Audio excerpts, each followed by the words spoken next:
live in the dungeon. This is the Dream Warrior Review. I'm Kurt Thomas. I'm Miq Strawn.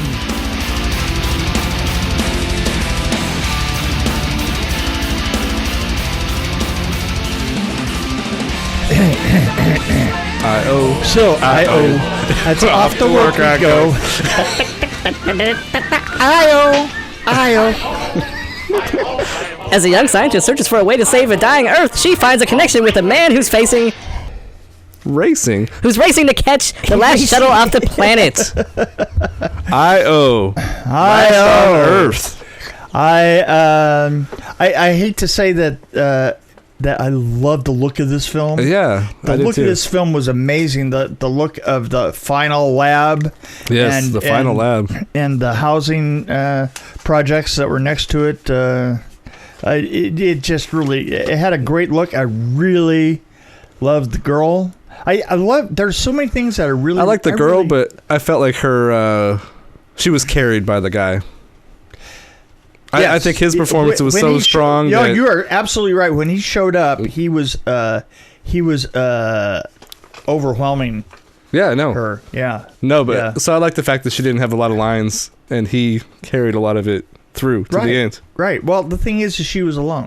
Yeah. But you know what? They did a good job of of exposition with her having to talk into her recorder. Mm-hmm. You know, so it didn't look like she was just talking to the air or some really weird bad narration gig. You got to wonder though, did all this really happen, or was she crazy and just imagined all this stuff?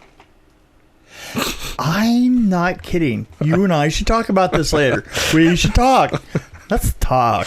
No, because I saw a film after this. It's called Explaining I.O. And when it did, I was like, oh, I totally get it now. Really? Yeah. Yeah, because the clues are all through it. And then all of a sudden you go, in this case, all of a sudden you go, well, what was the big turnaround and all the rest of that? But then that little film pointed it out to me, which to me, I don't think that the plot of the film was well explained in the pieces that we saw. Either that or I need to see it 7 times in order to have gotten it. If I never would have figured all that out, if it hadn't been for because there was a whole other plot going on in the show that I didn't even catch on to one bit. Yeah. I must not have either.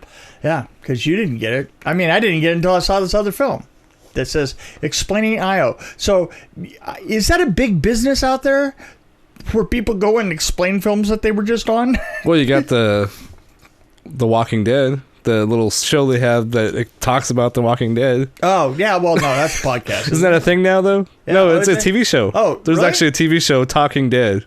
Oh, and they talk about the most recent episode of The Walking Dead. People call in and ask questions. So it kind of makes my head hurt. I wish there was a dead people talking Dream Warrior Review. Somebody start a podcast and talk about us. Talk about us and try and explain what's going on here because Lord knows we certainly haven't figured this out. No, I'm telling you. If only we had Drew Carson here, we would be able to figure this out. But anyway. I am kind of recommending this film. What would you think? I'm kind of recommending it too. Like I said, I felt like maybe it was supposed to be flat, but I felt like the whole thing was... Well, you know what? She was saved by him. The look of everything that was going on. In more ways than one. The look of the things that were going on were well thought out. No, it looked great. And the dialogue... There was a thing with a mask that I picked up on where... Oh. Well, also the thing... Also... there was anything that they used dialogue-wise was well explained. I mean, we understood about the experiments that were going on, and I just thought that the contextualization of all that was really done well. I mean, it had a feasible story. And the thing is I've been, worried about the climate change lately, and That makes 3 people. I've been reading up on it, and I just getting this feeling that we might actually be too late to a certain extent. A lot of scientists are actually saying that. Mm-hmm. I mean, they're scientists, so they should know what they're doing a little bit better than President Grump. Yeah. So, there you go.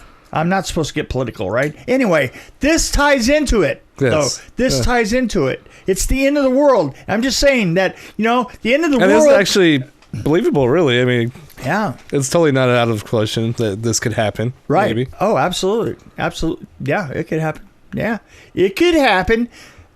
Might take a while for the ships to be built to be, to that kind of technology. There's a book, I can't think of the name of it right now, but it was by Neil Stephenson, and the moon breaks in half and starts to fragment, and there's scientists that all of a sudden they're sitting down and they're realizing that because of the application of chaos theory, that eventually it was just going to grind itself up into these smaller chunks that were all going to fall at once and ignite the atmosphere on fire. So the whole sky, everybody is building rockets as fast as they can, and they get up, and this basis of the story is the space station that they all put together by putting all the rockets together.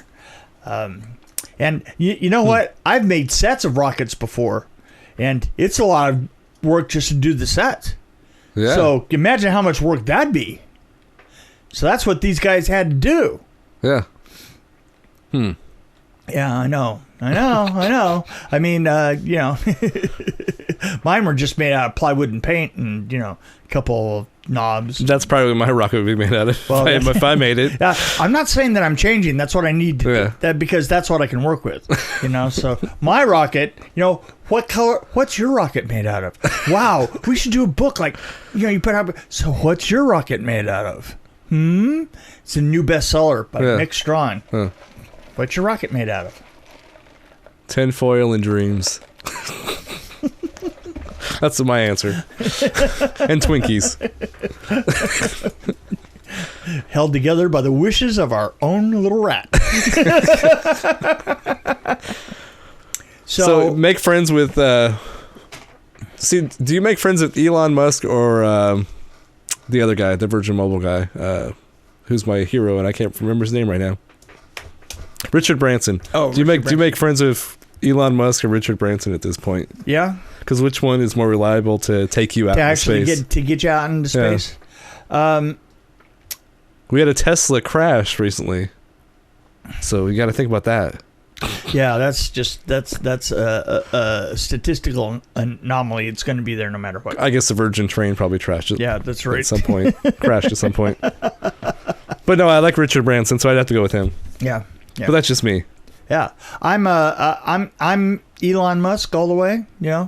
I'm a Musk. See, the thing about Branson is he had a airline, and they used to fly around the United States, and I guess he just made it overseas now. Right. But he treats his customers right, so that's why I want to fly with him. Oh, because I'll be in the comfortable seat, drinking champagne. Maybe the spaceship will fall apart, but that's okay because I'll be relaxing. There you go. Yeah. So Elon Musk's spaceship might not be as fancy and might hold up, but he's not going to give me any champagne. Well, now the thing is I did make the one for Fantastic Four. I made that ship. Well, there you go. And come to think of it, it didn't fare so well. they wrecked in it and smeared it all over a hillside. So, which by the way, in watching the film. Fantastic Four movie that I designed. I think that we to recreate the horrors of the landing, I think that we had like 3 or 4 pieces of unidentifiable aluminum, 2 cans of black spray paint, and several charcoal briquettes that we crushed and spread around. And I'm going to have to say that probably wasn't all that convincing.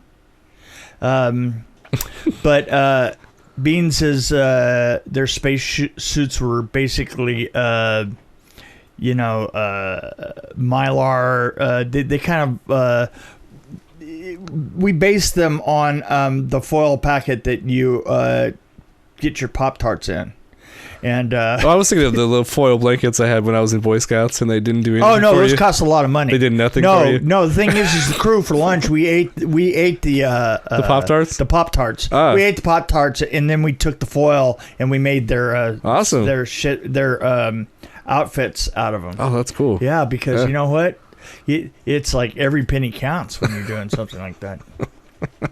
So what'd you think of the set design and not the spaceship, the helium balloon that he was riding in? And I don't know. That was, you know what? Here's the thing that really got to me was this: is there was an enormous thing that they were denying. Is the way that a balloon of that type works? You know, is that you go. The thing is. Depending on your height, the winds are always going different directions because winds are always cyclical. So they were saying that we're delaying the flight of the balloon because the wind's not going the right way. Way. But that's crap. Yeah. Because what you do is you just find the height, with your balloon, you find your height that has the wind that's heading your direction. That's the way these things work. Even I know that, and I'm so dumb I work in the movies. Well, one thing I was questioning was the fact that she didn't wear gloves, and I'm like, you would think that something would get through the skin, like you absorb through your skin. It's funny, I noticed that too. Yeah. Maybe they didn't have hundreds of millions of dollars. Gloves are expensive. They just need some Pop-Tarts. Gloves are really expensive. They could have made some gloves. Yeah, that's Pop-Tart right. gloves. Pop-Tarts. Oh, yeah. Could have. You put one over each finger and then cut it out and just... Yeah. It doesn't even have to be one Pop-Tart. You can do multiple. 6. Yeah. So, But I still have to say, when I understood the story, and I if you're going to watch this... it'll come up on Netflix right after this. I'll have to watch it. Yeah. See, what came up for me was something else. It was Perfection, I think it was, or one of those other movies. Yeah, I think this was probably in my search. The search at where Netflix, and anyway, it was there, and by explanation. Yeah, I mean when we shut it's not a sci-fi or when we stopped talking about this stupid thing. It was a romance movie, really, right? It was, of course. Always, it always is. What? We always say this. It's always human. It's always, you know what? The human drama is getting the oomph. Yeah, that's what everything is about. And there was some oomph in this. You know what? There was something that did bother me at the beginning is and it's common in low budget films now is filming with a shaky, filming with one of the modern versions of the camera Steadicam, right? And the thing is in this case, especially at the beginning, the Steadicam was really bad. It was really jerky, and I was getting a little seasick, at the beginning. It was a little bit but the funny thing is they did smooth it out after a while. Did you notice that her last name was Walden? Yes. Yeah, that was pretty cool. Yeah. And I love the telescope. The big telescope? The big telescope was weird. It was really cool. I don't think that it would be able to see as close as the shots that we saw, but, that's just quibbling. That's just quibbling. And I think that we know how good I am at quibbling. Right. There was one line that got me. It was, didn't make any sense. We don't have enough oxygen to get to the launch site. No, hydrogen. No, she did. Well, she was talking about oxygen before the guy showed up. She was talking about, I don't have enough oxygen. Oh, she was talking about me and my dad. Yeah. Don't have enough oxygen to get to the launch site. Right. But I'm like, okay, you've been going downtown. All you got to do is go to the hospital, steal a big truck, take a bunch of their oxygen. So if she really wanted to get there, She could have done it. That's the whole point of all of this. Yeah. That's the whole point. See, the thing is there's something happening there that you don't know. There's something that doesn't make sense, and I picked up on some of it, and that was one of them. Yeah, you didn't. And there's a mask thing that I picked up that it was a little strange on all of it. I think that. I don't want to say this because it might ruin it for somebody, but I think she might be dead already. Or wow, boy, you sure missed the boat on that. Okay, good. No, but that's kind of what I was thinking. Yeah, there you go. She's dreaming the whole thing. No, she's dead. No, she is dead. No, I don't know. So I won't have that in there. I'm just using words. She has like. Oh, go ahead. But I was just going to say, I have a podcast coming out called Rabbit Hole. I knew that was coming. I'm just going to throw that out. That's cool. All. Rabbit hole. Rabbit holes are nice. Yeah. Depends on what kind of rabbit hole you're talking about, though. I don't know. You know, the great thing about this podcast is that I have no idea where it's going to go. Yeah. I just barely even know where it's going to start. So it's like your day. Hopefully, my co-host on that is going to be as good as you are at twisting me around and making me actually say something at least humorous, if not intelligent. Right. Intelligent, that's a stretch. Yes. It'll be entertaining either way. Irritating? Yeah. Well, entertaining, I said. Entertaining, yes. Okay. I might have said irritating, but you might have. Maybe I meant entertaining. So she had all those monitors too, and she still had to go get another one. That didn't make any sense to me. That was like there was a lot of plot holes and weird things that didn't make sense. Well, and why did she go to a library for that? Right. Why did it have to be a library? I mean, you would think that they'd be all over the place. She wanted that book. Yeah, well, there you go. She also wanted to go to the museum, right? There was a lot of past tense and present tense that was being mixed up. That he should have picked up on pretty quickly. Yeah, there you go. But, well, I don't know. Could have, whatever. Things could have been different at the end, I think. You know.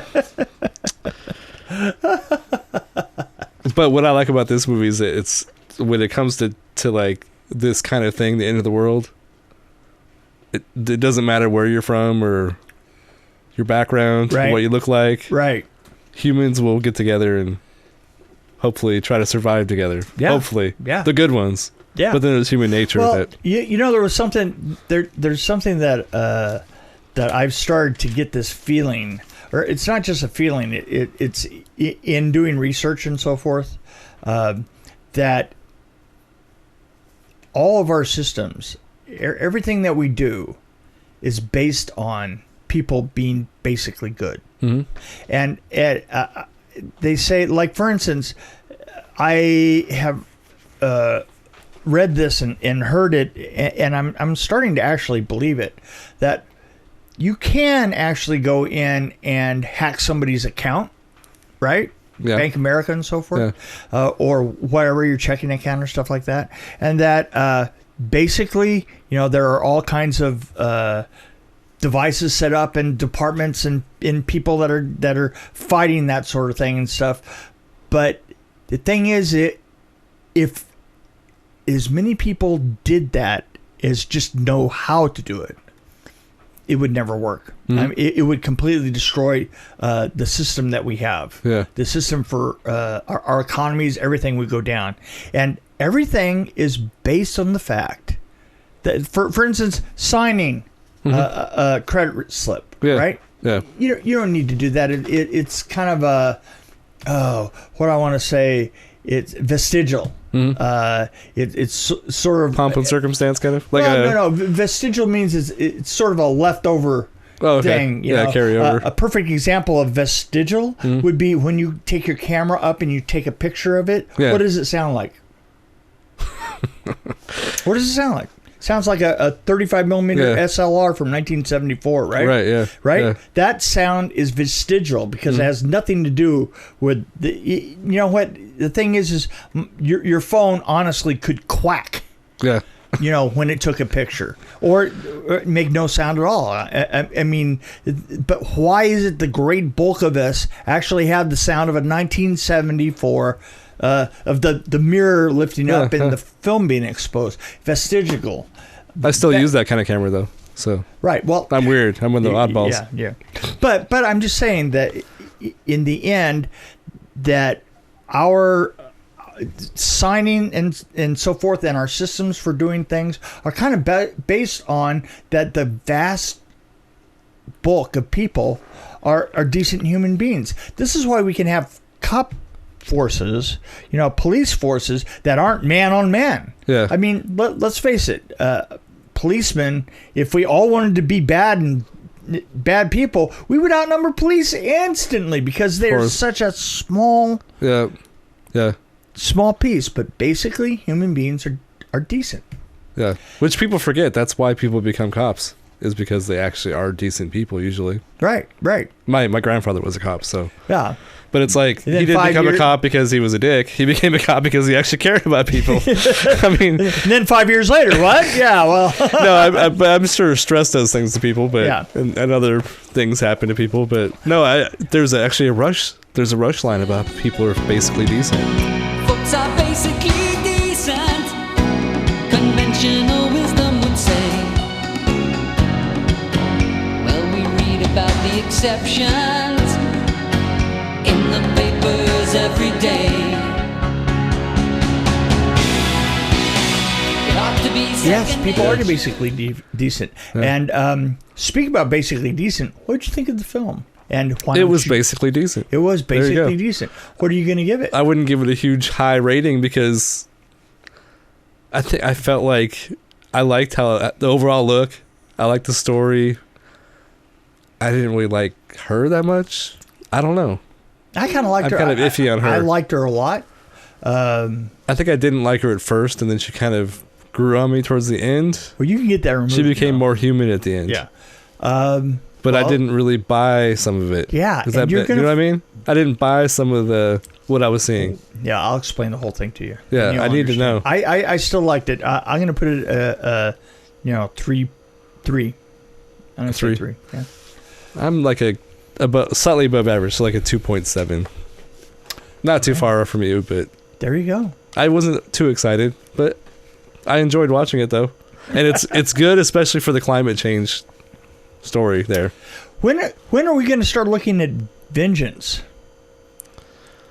We're going to have to start talking to these guys, Yeah, well, Jeremy, I sent him a message a while back just to mess with him on Facebook saying, and he was like, I am so busy, I don't want to talk to you until after the movie.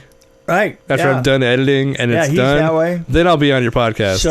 So basically, and then he tried to get out of it, saying I'm not very good at interviewing and all, but I'm not even going to be in the state anymore by the time that thing's done. I know, it's ridiculous.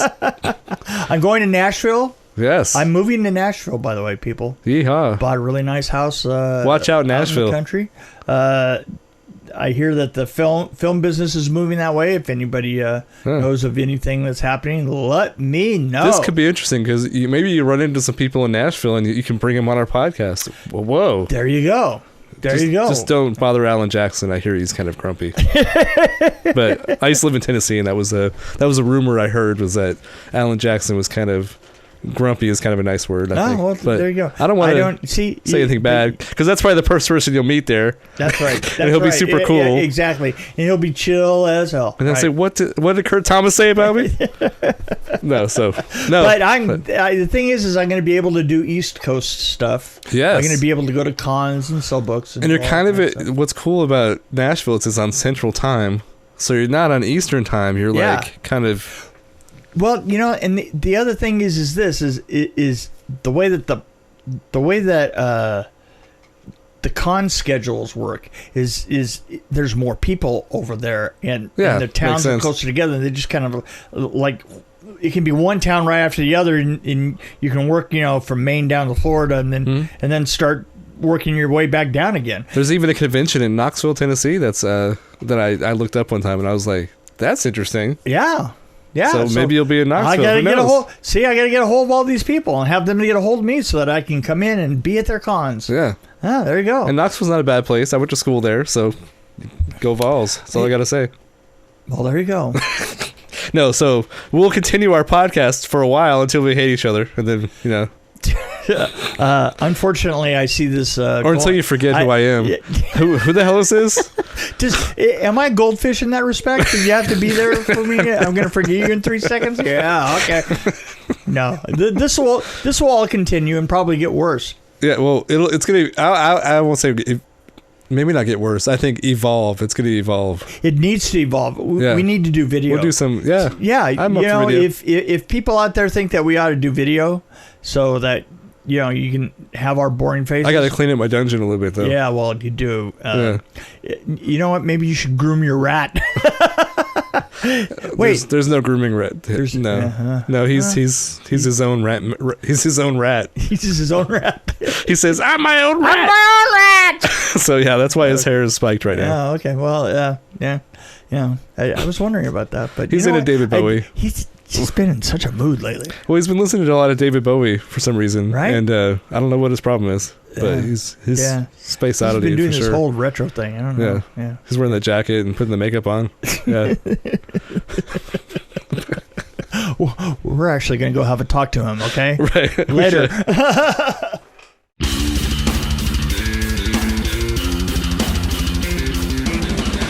Thanks for joining us on the Dream Warrior Review podcast. Don't forget to tell your friends about us, follow us, and, of course, like us. We can be found on Podbean, which is an amazing app, YouTube, Stitcher, Alexa on any pod, iTunes, Google Play. We're on Twitter as well, at DW Review, and, of course, Facebook. You can find us there. You can also email us at dreamwarriorreview@gmail.com.